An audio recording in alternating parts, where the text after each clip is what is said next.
Hello everyone, my name is Vijayshree and electrical knowledge on Hindi channel में आप सभी का स्वागत है।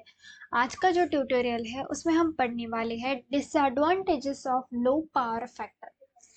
तो जो लो पावर फैक्टर होता है हमारे सिस्टम में, इलेक्ट्रिकल सिस्टम में, उसमें जो लो पावर फैक्टर का जो इसके डिसएडवांटेजेस है वो इस ट्यूटोरियल में हम पढ़ने वाले हैं।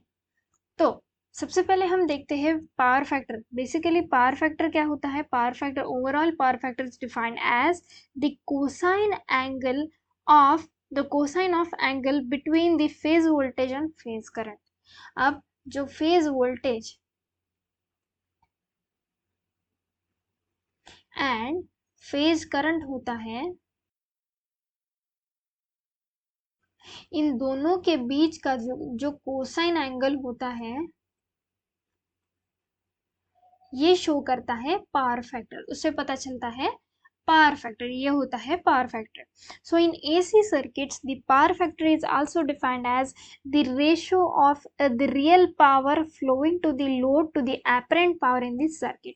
अगर एसी सर्किट की यहाँ पे बात करें, यानी कि अल्टरनेटिंग सर्किट की, तो इसमें क्या बोला गया है? पावर फैक्टर की अगर डेफिनेशन हमें देखनी है पावर फैक्टर, तो वो क्या होता है?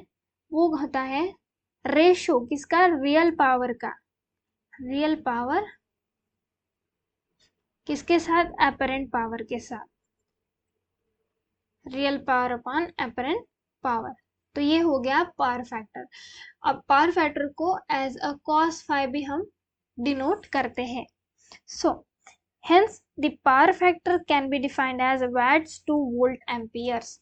अब रियल पावर का यूनिट क्या होता है? वैट्स, और एपरेंट पावर का वोल्ट एम्पियर। तो इसीलिए इसको पावर फैक्टर को वैट्स पर वोल्ट एम्पियर भी बोला जाता है।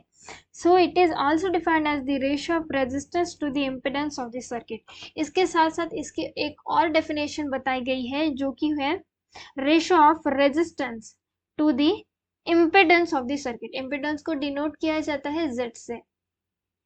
सो resistance upon impedance is also known as power factor. तो ये तो हो गया इसकी definition. So that by increasing resistance the power factor can be increased, but due to power losses practically it is not used।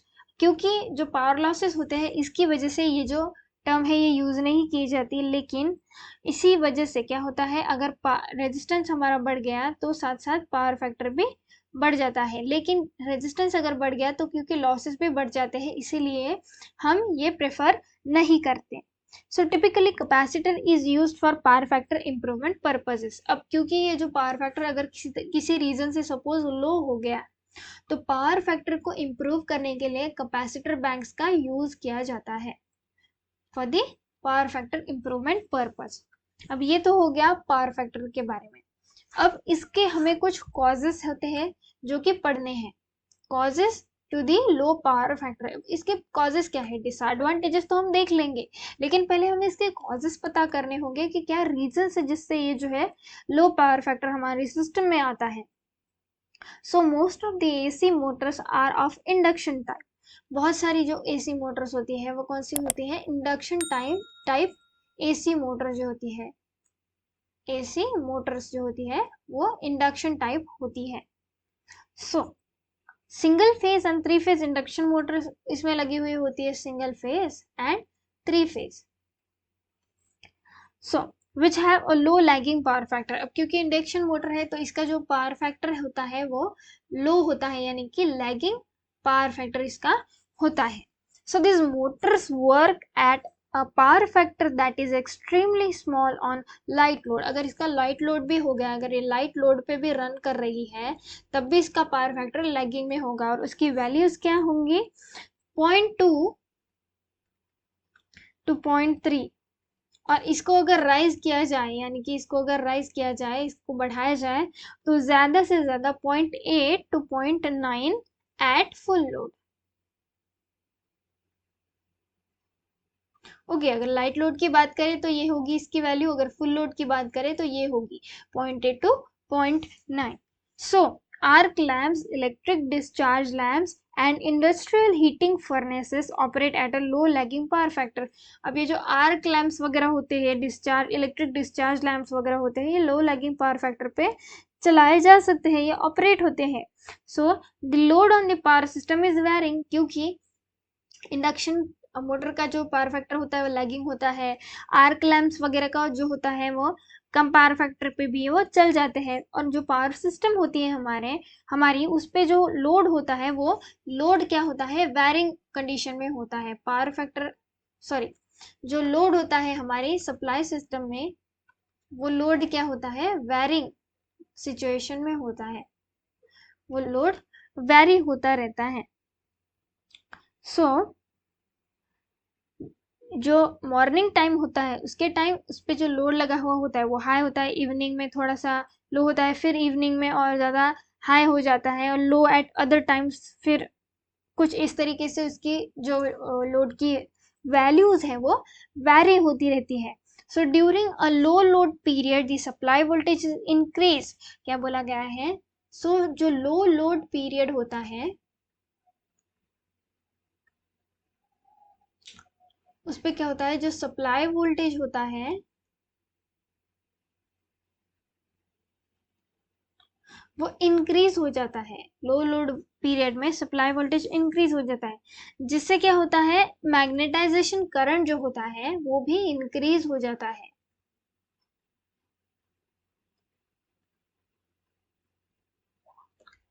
अब क्योंकि जो लो load period होता है उसमें सप्लाई वोल्टेज जो है ज़्यादा बढ़ जाता है, और उसकी वजह से मैग्नेटाइजेशन करंट भी हो जाता है, और इसी रीज़न से लो लोड पीरियड में क्या होता है, पावर फैक्टर की वैल्यू क्या होती है, कम हो जाती है।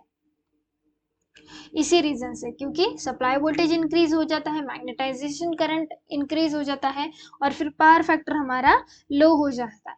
तो इस रीजन से जो होता है वो पावर फैक्टर हमारा लो हो जाता है। अब इसके कुछ डिसएडवांटेजेस है जो कि हमारा आज का मेन टॉपिक है, that is disadvantages of low power factor. अब डिसएडवांटेजेस क्या क्या हो सकते हैं, that is large KVA rating. Low power factor हो गया तो केवीए रेटिंग जो होगी वो बढ़ जाएगी हमारे इक्विपमेंट्स की। उसके साथ साथ ग्रेटर कंडक्टर साइज, क्योंकि लो पावर फैक्टर के लिए हमें कंडक्टर की जो साइज होती है वो बढ़ जाती है, उसके लिए ज़्यादा कंडक्टर साइज और फिर खर्चा भी ज़्यादा होगा। उसके साथ साथ कॉपर लॉसेस जो होंगे वो बढ़ जाएंगे, large copper losses. Copper losses भी लो पावर फैक्टर की वजह से बढ़ जाएंगे। फिर पुअर वोल्टेज रेगुलेशन, वोल्टेज का रेगुलेशन जो होगा वो हमें पुअर वैल्यू पे मिलेगा, बहुत ही खराब वोल्टेज रेगुलेशन हमें लो पावर फैक्टर पे मिलता है।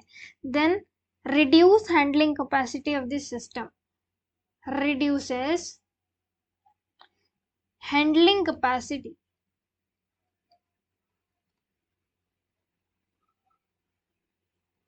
Of the system. उसके साथ साथ cost of station and distribution equipment is more for a given load. तो जो कॉस्ट होता है स्टेशन का और डिस्ट्रीब्यूशन इक्विपमेंट,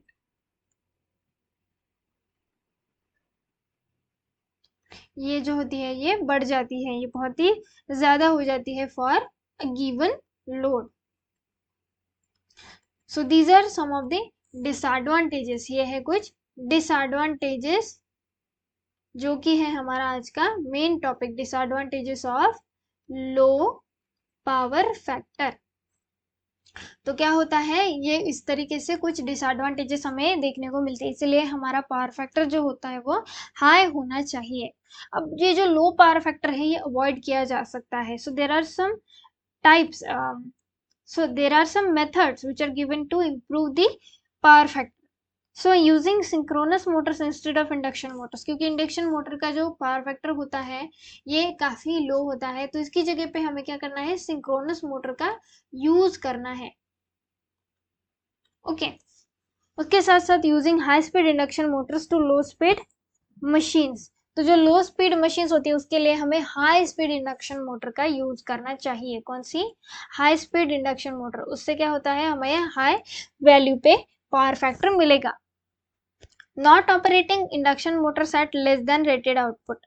उसके साथ साथ जो ऑपरेट ना करने वाली इंडक्शन मोटर्स होती है किस पे? At the less than rated output. Rated output से ज्यादा रेटेड आउटपुट से कम जो वैल्यूज होती है उस पे ऑपरेट ना करने वाली इंडक्शन मोटर का यूज करना है। Not operating induction motors at less than rated output. Rated output से कम वैल्यूज पे जो ऑपरेट ना हो ऐसी इंडक्शन मोटर्स का हमें यूज करना है।